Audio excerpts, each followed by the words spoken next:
Hello everyone.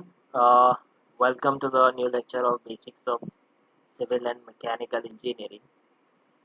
As you all know, in previous lecture we have completed our Unit 1. Okay. In previous lecture we have studied about the basics of construction management and contract management. Okay. If you remember, we have finished this topic. So Unit 1 is completed.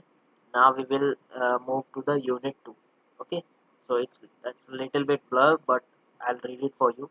The Unit 2 topic will have many subtopics. Okay, so the first one in Unit 2 is environmental engineering and sustainability. Okay, this is our topic of Unit 2. The first topic of Unit 2, environmental engineering and sustainability, in which we will see water treatment system. Okay, how the drinking water is treated. Okay, effluent treatment system. Then after that we will see solid waste management, how the solid waste, the disposed solid waste from house, how this waste is managed. Okay, and after that sustainability in construction. We have already studied the sustainability in construction. So the main topic is water treatment system and solid waste management. Okay, so let's start this basic environmental engineering topic.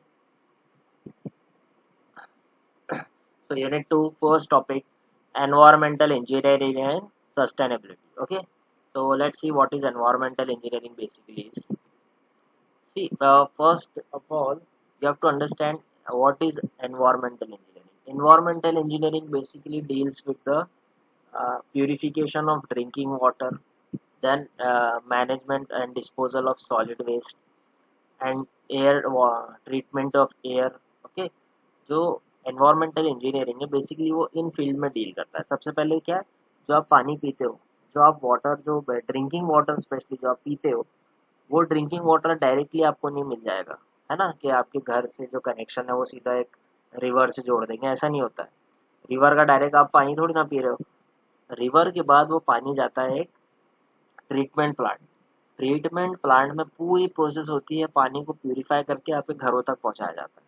Okay, from the lakes और reverse the water is taken from the lakes and river and treated in the treatment plant.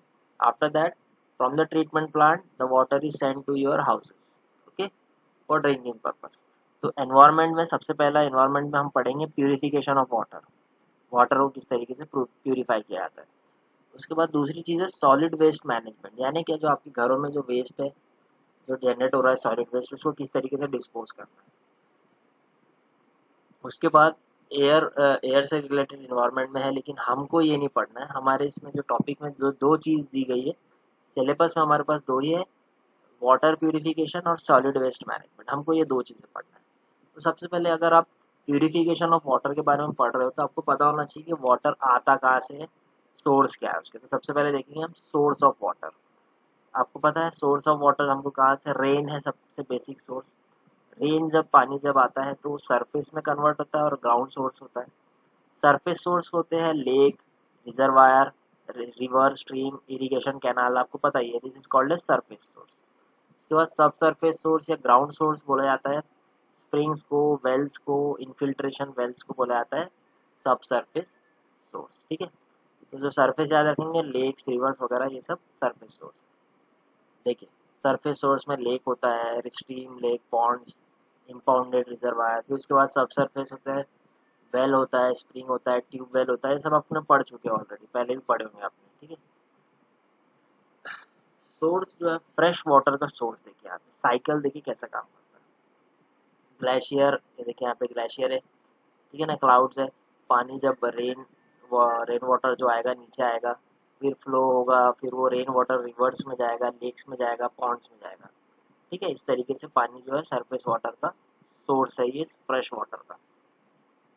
ठीक है, उसके बाद हम देखिए, आप देखोगे यहाँ पे ग्राउंड वाटर जो आ रहा है, ठीक है ना, ये कहाँ जा रहा है, ये वेल्स में जा रहा है, डीप बोर होल में जा रहा है, देखिए एक्यूफर में जा रहा है. इस तरीके से अंडरग्राउंड पानी चला जाता है. ठीक है ना, ये जनरली पानी कहाँ से आ रहा है, मेरे को बेसिक हमको ये पढ़ना है. ठीक है, आगे के लिए आपने हाइड्रोलॉजिकल साइकिल के बारे में पढ़ा होगा. ये बेसिक साइकिल है, हाइड्रोलॉजिकल साइकिल बोलते हैं इसे. ये बड़ा सिंपल है. देखिए, क्लाउड्स है, प्रेसिपिटेशन यानी कि रेनफॉल. प्रेसिपिटेशन का मतलब होता है रेनफॉल. पानी आया, बारिश हुई, ठीक है ना। पानी देखिए फिर क्या हुआ, रन ऑफ का मतलब जो ऊपर जो पानी ट्रैवल कर रहा है ओशियन में चला जाता है, कुछ रिजर्व छोटे छोटे से पॉन्ड बन जाते हैं। उसके बाद क्या होता है देखिए, उसके बाद जब धूप बढ़ती है तो एवापोरेशन होता है। एवापोरेशन में क्या होता है, पानी रिटर्न क्लाउड में जाता है ना। क्लाउड से आ रहा है, नीचे थोड़ा दिन यहाँ पे रहेगा और वापस से वो एवापोरेट होके क्लाउड में जाएगा, फिर वापस से रेनफॉल होगी। ये होता है बेसिक साइकिल, जिससे हाइड्रोलॉजिकल साइकिल बोलते हैं, ठीक है। तो हमें पानी कहाँ से लेना है हमारे प्यूरिफिकेशन के लिए, हमें लेना है रिवर से, स्ट्रीम से, पॉन्ड से, ठीक है। ठीक है ना। इसमें देखिए बहुत सारे सोर्स होते हैं, नेचुरल पॉन्ड्स है, लेक्स है, स्ट्रीम रिवर्स है जो फ्लो होती है, रिजर्वायर मतलब डैम्स वगैरह होते हैं, ठीक है ना। इसलिए इतना डिटेल में पढ़ने की जरूरत नहीं, जस्ट आपको समझाने के लिए, ठीक है। अंडरग्राउंड में आपने स्प्रिंग का नाम सुने होंगे। स्प्रिंग ये देखो इस तरीके से दिखता है, पानी जो अंदर होता है प्रेशर की वजह से क्या होता है, ये थोड़ा सा होल हो जाता है और पानी बाहर आता है, इसे बोलते हैं स्प्रिंग्स, ठीक है। वेल्स होते हैं, बड़े बड़े जो वेल्स होते हैं अंडरग्राउंड, वहाँ पे पानी स्टोर होता है। इन्फिल्ट्रेशन गैलरीज होती है, रिवर के बाजू में गैलरीज बनाई जाती है जहाँ पे पानी स्टोर होता है। आपको ये इतना डिटेल में नहीं पढ़ना है, क्योंकि हमारा एक्चुअल टॉपिक जो है वो है ये ड्रिंकिंग वाटर रिक्वायरमेंट और प्यूरिफिकेशन ऑफ ड्रिंकिंग वाटर। ये हमारा मेन टॉपिक है। मैं आपको जस्ट बता दिया कि पानी कहाँ कहाँ अवेलेबल है, ठीक है। अब देखो इसमें क्या होता है, ड्रिंकिंग वाटर। सबसे पहले आपको ये समझना है कि आपका जो पीने का पानी है, ड्रिंकिंग वाटर, उसकी रिक्वायरमेंट क्या होना चाहिए। आप कोई भी वाटर ड्रिंक नहीं कर सकते हो, उसकी कुछ स्टैंडर्ड्स है, उसकी कुछ क्वालिटी होना चाहिए, जिसपे वो जो क्वालिटी सेटिस्फाई होना चाहिए, ठीक है। तो बेसिक रिक्वायरमेंट समझिए यहाँ पे क्या है। सबसे पहले drinking water has the following requirement, इसी कुछ फॉलोइंग रिक्वायरमेंट्स है जो हम पढ़ेंगे अभी आगे, ठीक है। ये जो नीचे लिखी हुई है रिक्वायरमेंट हमको पढ़ना है। सबसे पहले it should be free from bacteria that causes disease. ये जो ड्रिंक आप जो पानी पी रहे हो, ड्रिंक कर रहे हो, ये बैक्टीरिया से पूरी तरीके से फ्री होना ही चाहिए, अदरवाइज आपको बीमारियां होगी, कॉलेरा, टाइफाइड, ठीक है ना, बहुत सारी बीमारियां हो सकती है। So the first requirement, it should be free from the bacteria. Okay, it should be completely clean from the bacteria. उसके बाद it should be colorless. आपने कभी ड्रिंकिंग वाटर का कोई कलर नहीं देखे होंगे, it should be colorless. अगर उसमें कलर है मतलब उसमें प्रॉब्लम है। It should be odorless. Odor का मतलब होता है स्मेल आना। तो the drinking water should not have any kind of smell. Okay, ना अच्छी हो ना बुरी हो, स्मेल होना ही नहीं चाहिए। It should be odorless यानी कलर स्मेललेस। उसके बाद it should be tasty and cool. Cool होना ज़रूरी नहीं है, but it should be it should have a good taste. Okay, it should be free from silts, जो भी पार्टिकल्स है सिल्ट्स है उसमें नहीं होना चाहिए। It should be free from any objectionable matter, कोई भी चीज़ उसमें नहीं होना चाहिए। आप खुद ही वो पानी नहीं पियोगे अगर उसमें कुछ सस्पेंडेड पार्टिकल है, कोई भी चीज़ आपको नज़र आ रही है, कई पार्टिकल आपको नेकेड आई से दिखेंगे नहीं, है ना। आपको जो चीज़ें दिख रही है वो तो आपको दिख रही है, but some particles are so small that is not visible to the naked eye. Okay, तो ऐसे पार्टिकल से भी फ्री होना चाहिए ऑब्जेक्ट। उसके बाद it should have dissolve oxygen and free carbonic acid so that it may remain fresh. सबसे important चीज़ आपको पता होना चाहिए, ऑक्सीजन जो है वाटर के अंदर होती है ना, इसे बोला जाता है डीओ यानी कि डिजॉल्व ऑक्सीजन। जो एनिमल्स या जो भी चीज़ें लिविंग थिंग्स जो कि पानी के अंदर होती है, वाटर के अंदर, वो कौन सी ऑक्सीजन यूज करती है, डिजॉल्व ऑक्सीजन। ऑक्सीजन सभी को लगती है, जो फिश है या अंडरग्राउंड अंडर वाटर जो भी एनिमल्स है उन्हें भी ऑक्सीजन लगती है। कौन सी oxygen, dissolved oxygen. Dissolved oxygen हमारे लिए भी हमें भी चाहिए, ठीक है ना। अगर पानी में ऑक्सीजन है तो आपके लिए हेल्थ के लिए बहुत बेनिफिट करेगा, ठीक है। उसके अलावा जो पाइप हम अंडरग्राउंड पाइप अंडरग्राउंड जो पानी हम आपके ट्रीटमेंट प्लांट से लेके आपके घरों तक पहुंचा रहे हैं, ठीक है ना। It should not crore pipes, जो करोड पाइप्स है, जैसे कि मैं आपको एक सिंपल समझाता हूँ यहाँ पे। जैसे कि ये आपका एक ट्रीटमेंट प्लांट हो गया, ठीक है। यहाँ पे एक सपोज यहाँ पे ये रिवर फ्लो हो रही है, इसका डायरेक्शन हम बना देते हैं कि इस डायरेक्शन में ये रिवर जो है वो फ्लो हो रही है, ठीक है, रिवर फ्लो हो रही है इस डायरेक्शन में सपोज। हमने क्या किए फिर, ये जो रिवर फ्लो हो रही है यहाँ से पानी को लिए कहाँ पे पहुँचाया इसे, ठीक है ना, ये जो पानी फ्लो हो रहा था हमने इसे ट्रीटमेंट प्लांट तक पहुँचा। ये पानी यहाँ से लेके रिवर है, ये रिवर है, ये पाइप के जरिए हमने पानी को ट्रीटमेंट प्लांट, ये ब्लैक बॉक्स में समझो ट्रीटमेंट प्लांट है पूरा। यहाँ पे हमको पानी को प्यूरिफाई करना है। प्यूरिफाई करने के बाद हम क्या करेंगे, इस वाटर को सिटी तक पहुँचाएंगे, जहाँ पर भी आपका जो जो भी शहर है या नियर बाय जो एरिया है, ठीक है, इसमें पूरे सिटी तक के हम इसको पहुँचाएंगे। ठीक है, ये अलग अलग जोन है, हर जोन में हम पानी को पहुँचाएंगे। तो ये अंडरग्राउंड पाइप से या पाइप के जरिए हम पहुँचा रहे हैं। तो जो पानी जो यहाँ पे प्यूरिफाई किया गया, ये जो पाइप है इसको करोड नहीं करना चाहिए, ये कोई भी पाइप को करोड नहीं करना चाहिए। ठीक है, इस तरीके से हमको इसका प्यूरिफिकेशन करना है। ठीक है, so this is called as,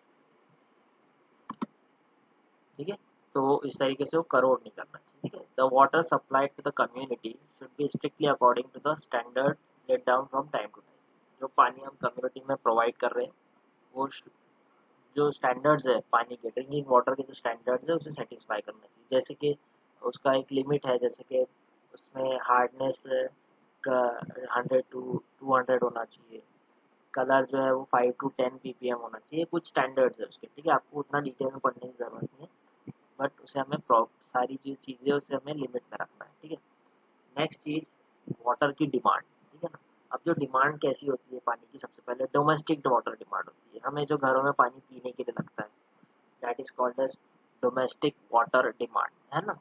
उसके बाद कुछ कमर्शियल जो इंडस्ट्रीज है या ऑफिस है वहाँ पे लगता है पानी। उसके अलावा फायर फाइटिंग के लिए पानी स्टोर होना चाहिए, वो होना चाहिए। ठीक है ना, उसके अलावा डिमांड फॉर पब्लिक यूजेस अलग से कुछ होता है। इसके अलावा कंपनसेटेड लॉसेस डिमांड, यानी कि कुछ पाइप में पानी लॉस हुआ ट्रैवल करते वक्त, तो उसे भी हमें फुलफिल करना है, तो एक्स्ट्रा वाटर हमारे पास होना चाहिए। ठीक है, तो ये होती है कुछ वाटर की डिमांड, है ना। अब देखिए जैसे कि आपका डोमेस्टिक डिमांड, हमें जो जनरली ये जो हम देख रहे हैं ये as per the Indian standards कुछ डिमांड है, जो कि एवरेज ये पानी, इतना पानी हमें डेली लगता है पर पर्सन। ठीक है, एक एवरेज पर कैपिटा यानी कि पर पर्सन डिमांड के हिसाब से 135 litres per capita per day पानी लगता है। 135 लीटर्स कैसा लगता है, ड्रिंकिंग के लिए 5, कुकिंग के लिए 5 लीटर, बाथिंग के लिए 55, क्लोथ्स वॉशिंग के लिए 20 लीटर्स, यूटेंसिल्स के लिए 10 लीटर्स, क्लीनिंग ऑफ हाउस के लिए 10, flushing of bathroom latrine etcetera इनके लिए 30 लीटर्स। तो ऐसा टोटल करेंगे तो हम एक average 135 litres per capita per day, यानी कि एक आदमी को 135 litres per capita per day पानी लगता है। ये एक एज पर द स्टैंडर्ड है। ठीक है, और जो पब्लिक यूज है उसमें देखिए, पब्लिक यूज में क्या आते हैं, पार्क्स आते हैं, तो यहाँ पे 1.4 litres per capita per day, street washing के लिए 1 litre per day per capita, ये कैपिटा मतलब पर पर्सन। ठीक है, सीवर क्लीनिंग के लिए भी लीटर्स में पानी लगता है बहुत ज़्यादा। तो ये कुछ डिमांड है, कंजम्पशन है। ठीक है ना, इंडिया इंडिया के हिसाब से जो इंडियन सोसाइटी में इस तरीके से वाटर का कंजम्पशन है। ठीक है, उसके बाद पर कैपिटा डिमांड क्या होती है इसे समझिए। In community water is use for various purposes as described above, जैसे हमने अभी देखे बहुत सारे पर्पस के लिए पानी यूज करते हैं। For the purpose of estimation of total requirement of water, the demand is calculated on an average basis which is expressed in so many liters per capita per day. ठीक है ना, if Q is the total quantity of water required by the town per year in liters and the population of the town is P, then the per capita demand will be, per capita demand is equal to Q divided by P into 365, Q divided by P into 365, ये थोड़ा इधर हो गया, Q के जो upon में है वो P into 365, तो इस तरीके से हम पर कैपिटा डिमांड निकाल सकते हैं। उसके बाद क्वांटिटी ऑफ वाटर, कितना क्वांटिटी लग रहा है, डोमेस्टिक के लिए 135, इंडस्ट्री के लिए 40 लीटर्स, पब्लिक यूज के लिए 25 लीटर, फायर के लिए 15 और जो लॉसेज होते हैं उसके लिए 55। तो टोटल एक टाउन की पूरे रिक्वायरमेंट कितनी है, 270 litres per capita per day. ठीक है, ये जनरल एक रिक्वायरमेंट है एक आदमी के लिए। ठीक है, एक इतना पानी जनरली स्टोर, इतना मिनिमम पर पर्सन के हिसाब से स्टोर होना चाहिए, डेली इतना यूज होता है पानी का। ठीक है, 270 litres per capita per day. एक एवरेज है, ठीक है। ये होता है डिमांड, अब इतना पानी चाहिए। अब देखते हैं पानी में या वाटर में कौन कौन सी इम्प्योरिटीज पाई जाती है जिसे हमें प्यूरिफाई करना पड़ता है।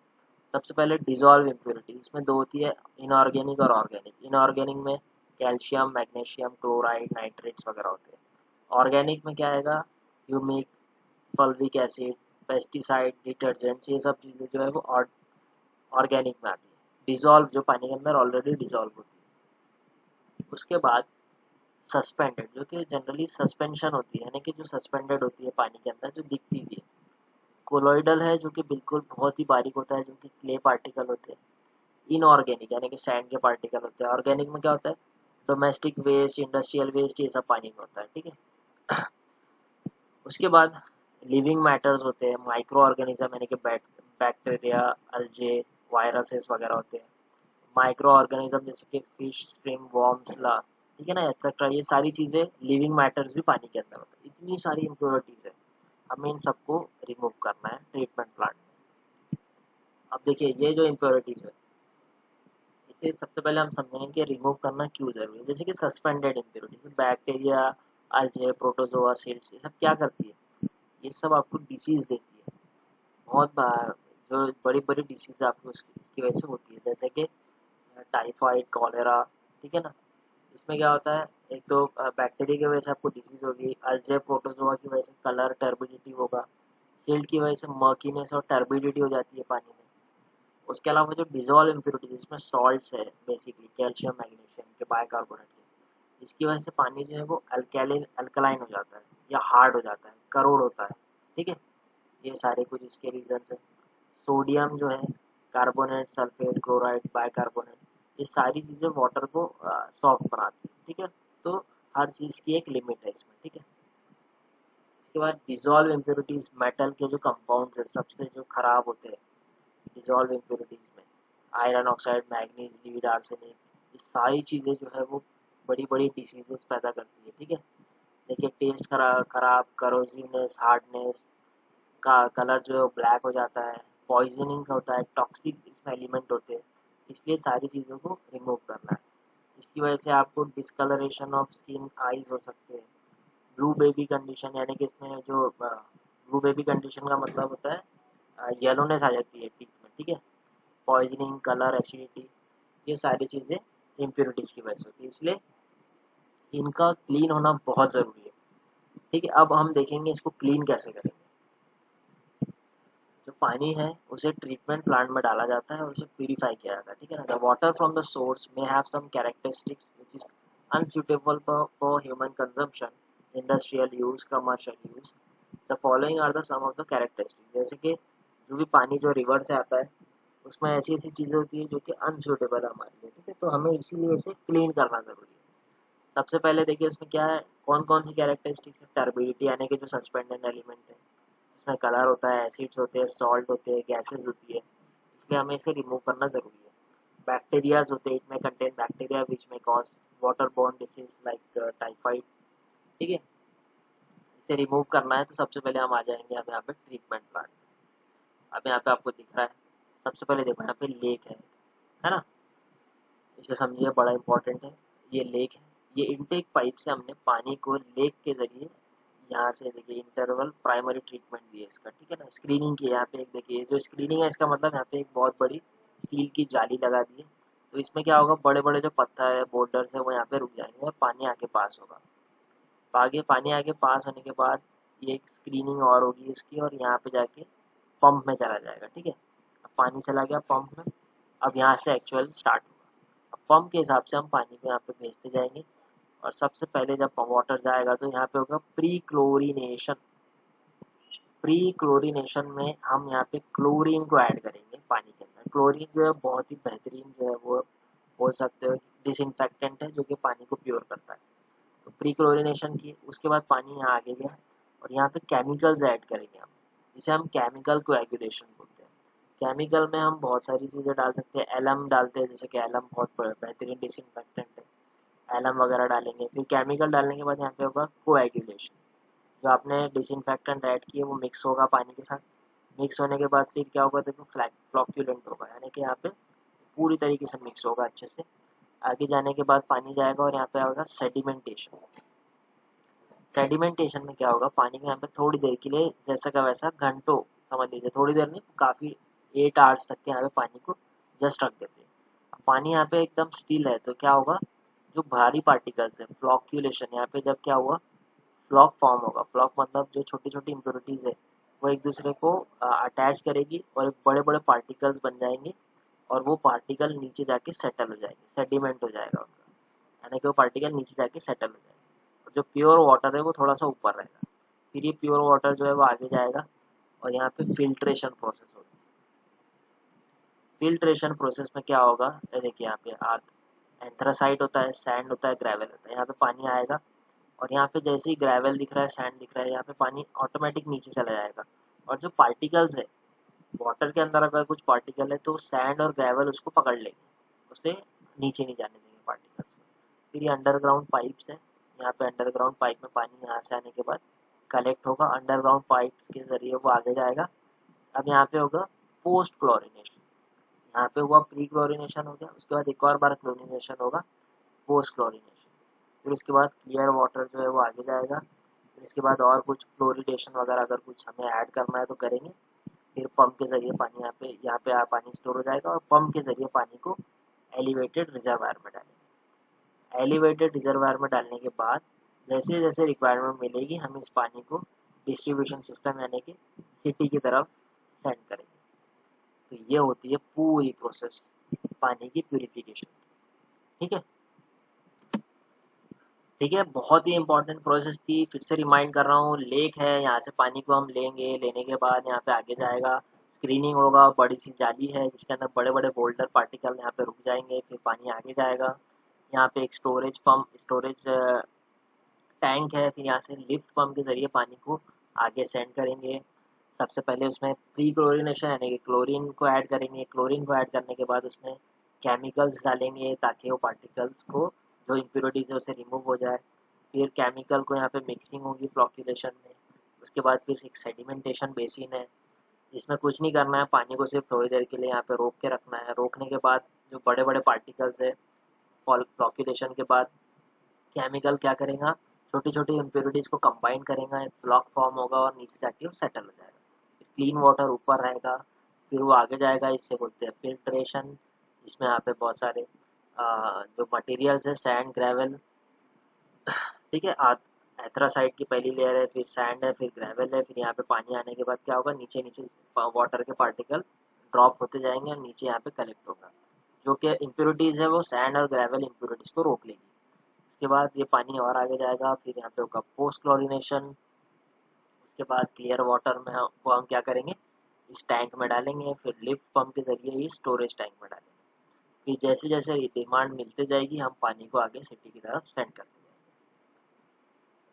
तो ये था पूरा ट्रीटमेंट सिस्टम। आई होप आपको ये समझा है ट्रीटमेंट सिस्टम। कुछ डाउट है तो आप पूछ सकते हो, ठीक है, क्योंकि अब हम जा रहे हैं वेस्ट मैनेजमेंट की तरफ।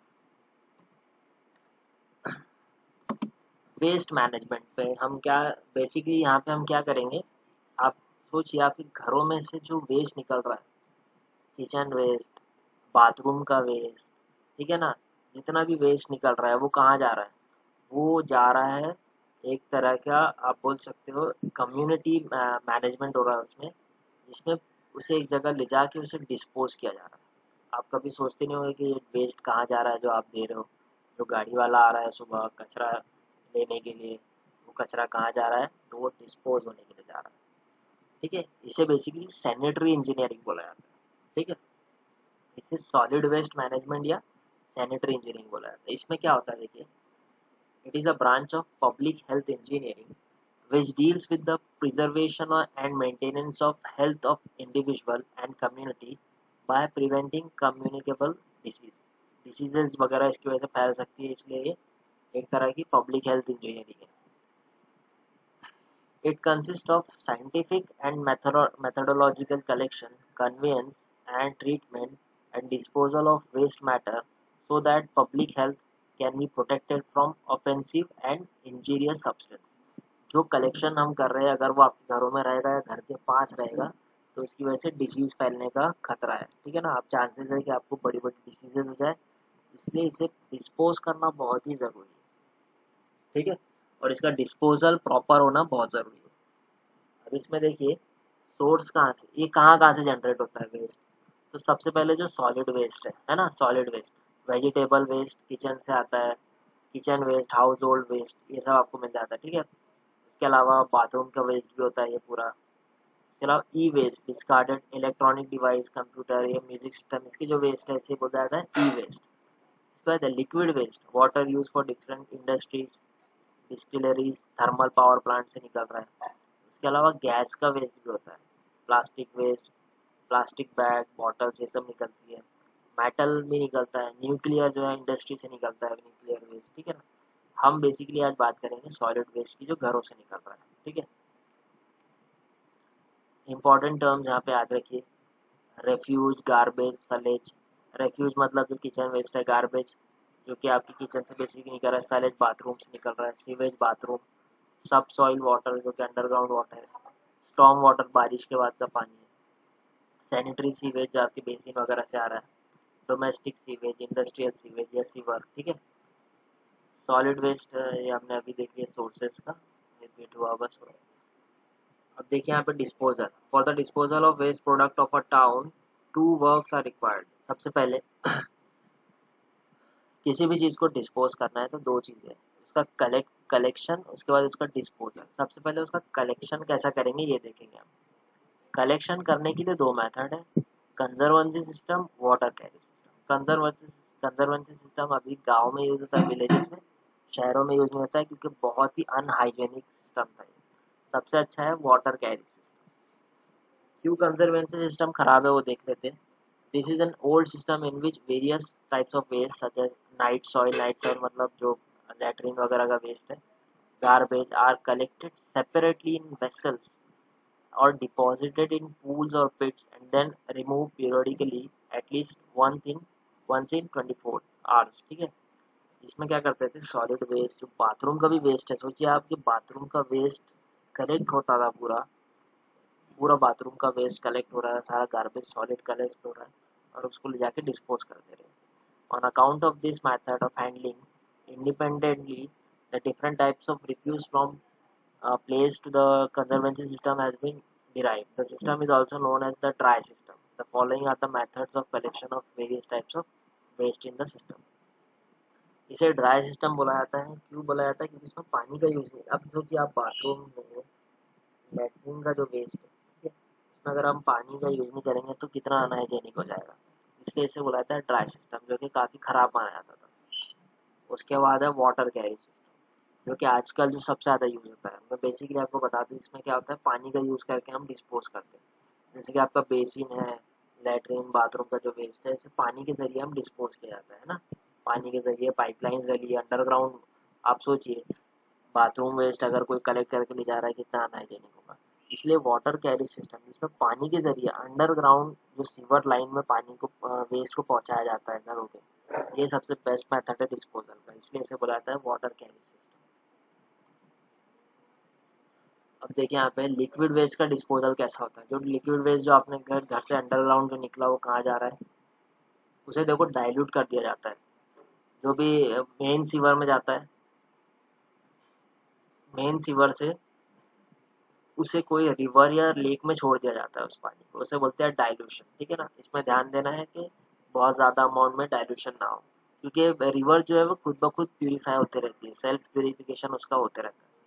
उसके अलावा दूसरा मेथड है लैंड ट्रीटमेंट मेथड। इसमें क्या करते हैं हम, जो डिस्पोजल है उसे सिंपली लैंड के ऊपर डाल देते हैं, ठीक है ना, सीवेज को लैंड के ऊपर डाल देते हैं।